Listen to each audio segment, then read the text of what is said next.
I just want to have you to have a look at this graph. To frame it, it's UK private debt since 1880. You can see what happens around the Great Depression, and then suddenly Thatcher comes to power, private debt takes off.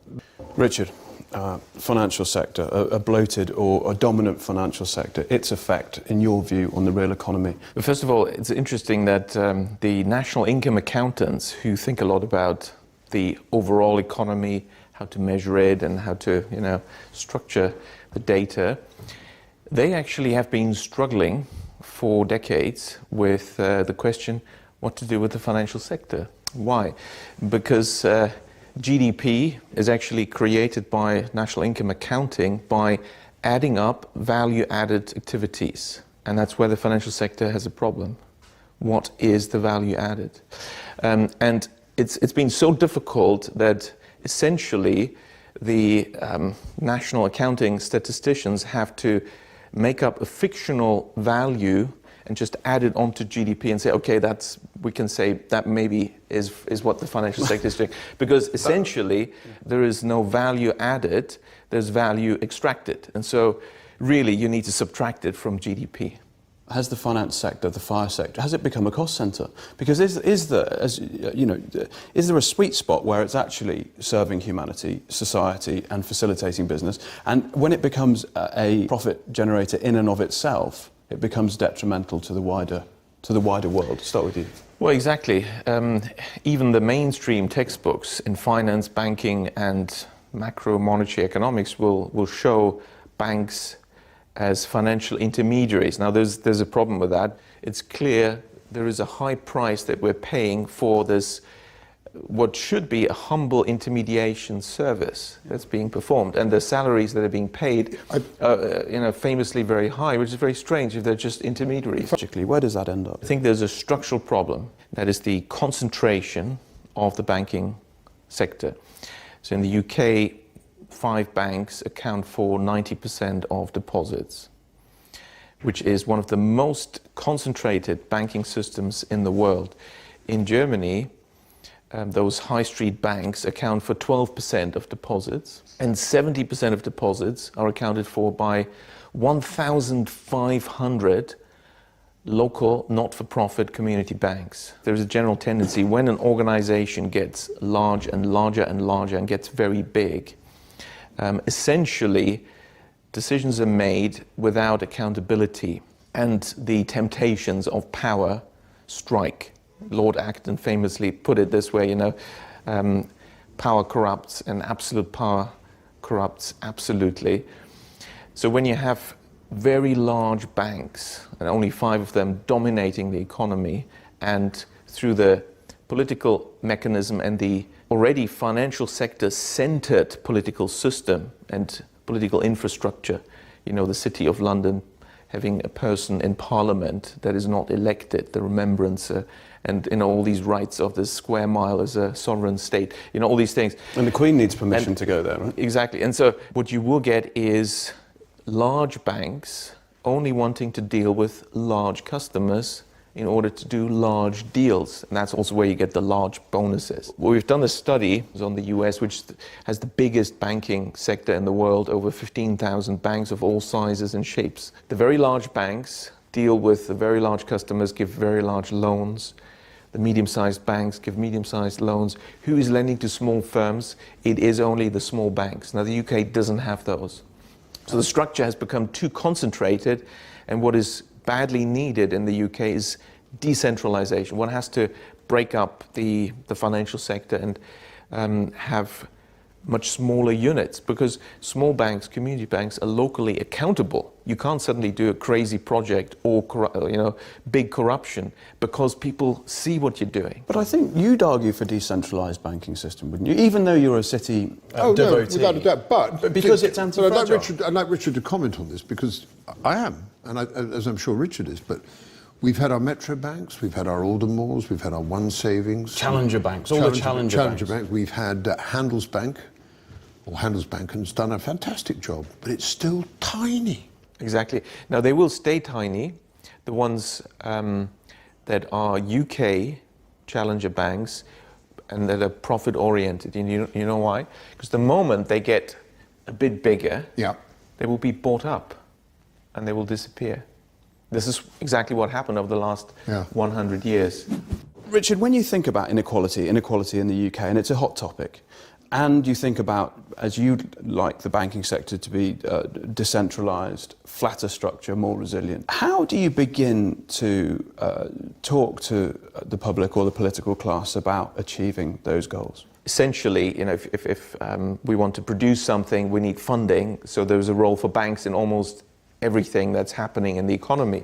But what exactly is that role? I'd like to reflect on that. Banks are being thought of as intermediaries, but this is not really what's happening. Banks... What are they then? They're creators of the money supply. So you're firmly of the view that banks create money out of thin air?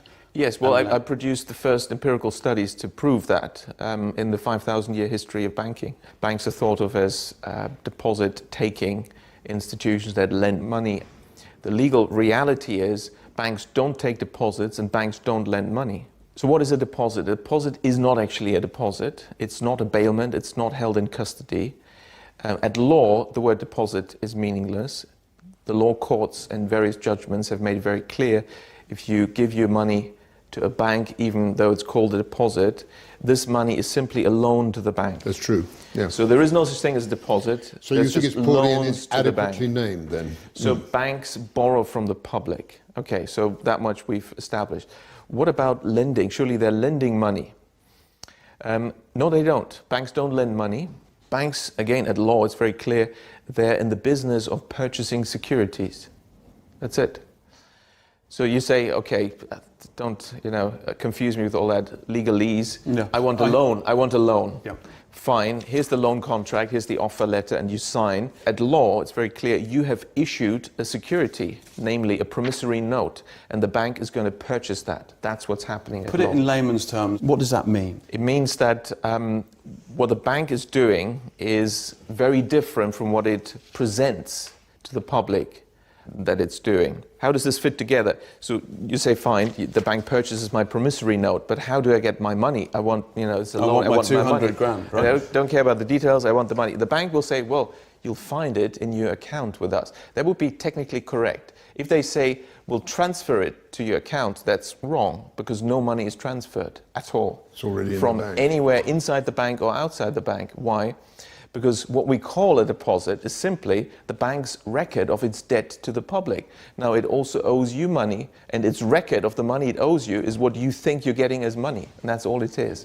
And that is how the banks create the money supply. The money supply consists to 97% of bank deposits, and these are created out of nothing by banks when they lend, because they invent fictitious customer deposits. Why?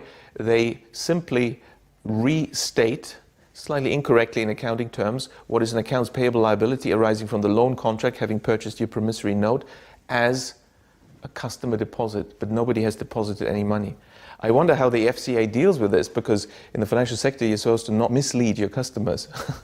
Anyway, I don't think the answer so the banks create the money supply by inventing these claims on themselves, the fictitious deposits. That can be actually positive for the economy as long as this money creation is in line with the creation of new goods and services, implementation of new technologies, and therefore adding value. And adding value in the economy is funded by this money creation. If that happens, and we're talking about business investment, productive loans, productive bank credit, you will have no inflation.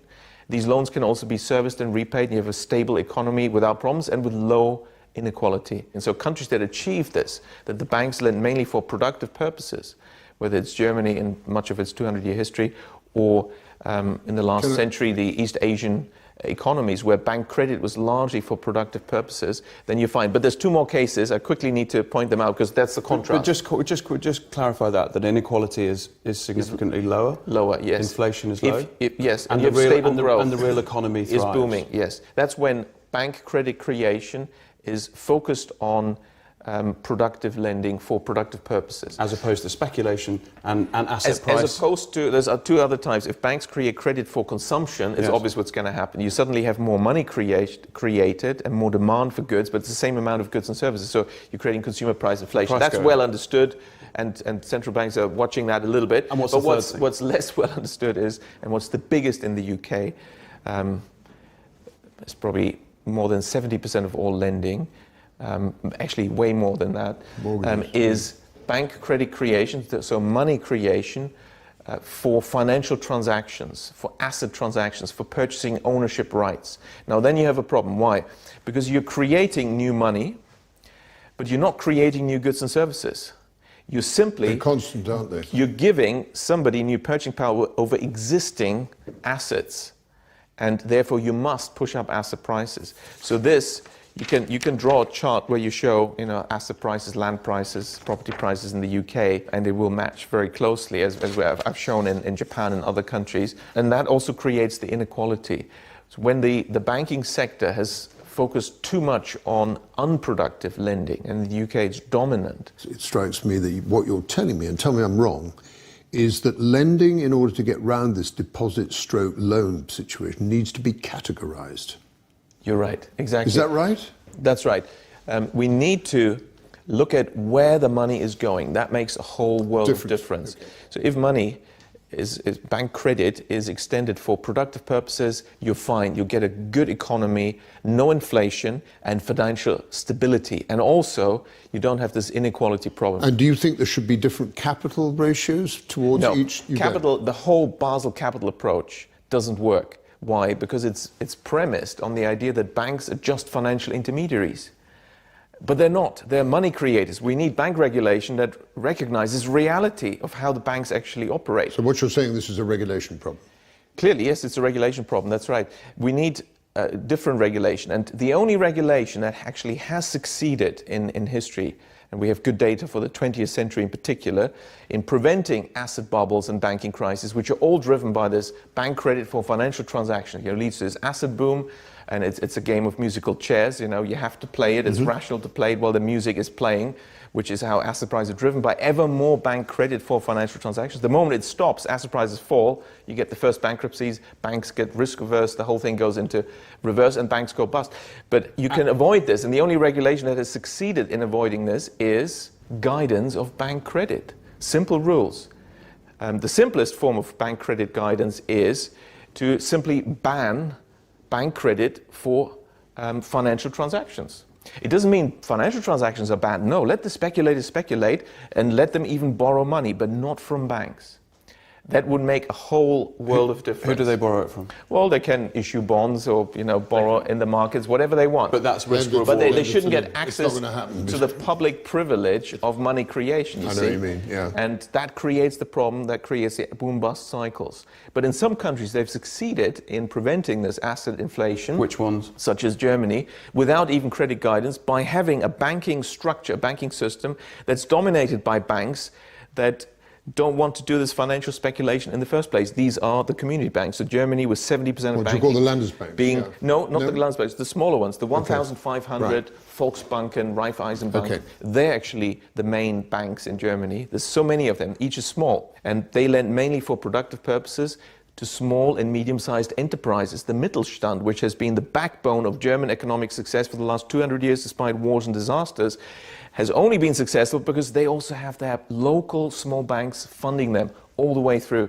That doesn't exist in the UK, and that's been why the small and medium-sized enterprise sector always has had a problem in the UK. So we're stuck with speculation and horrific property porn renovation shows. Well, the solution is, of course, to create these small banks. We need to create small banks. They're the natural lenders to small firms. The public wants stable growth, none of this boom-bust cycle, banking crisis, public money used to bail out banks. People don't want that. In Germany, these community banks, it's very interesting dominant, because they've never used public money. In these 200 years, not a single one has ever been bailed out with public money, and no depositor has lost any money. Although, Richard, your argument is complex, principles are terribly simple. It is very simple. And although you're a little defeatist... I'm not...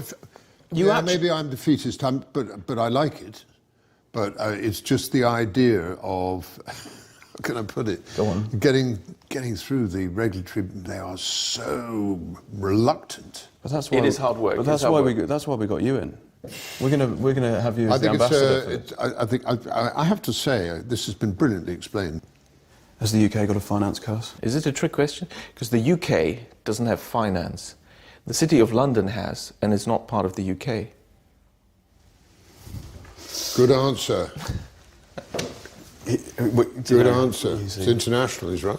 The City of London is outside the United Kingdom. Do you know that? It's really shocking.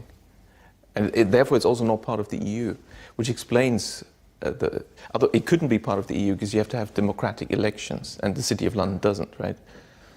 It's the banks that have the votes, right? Right.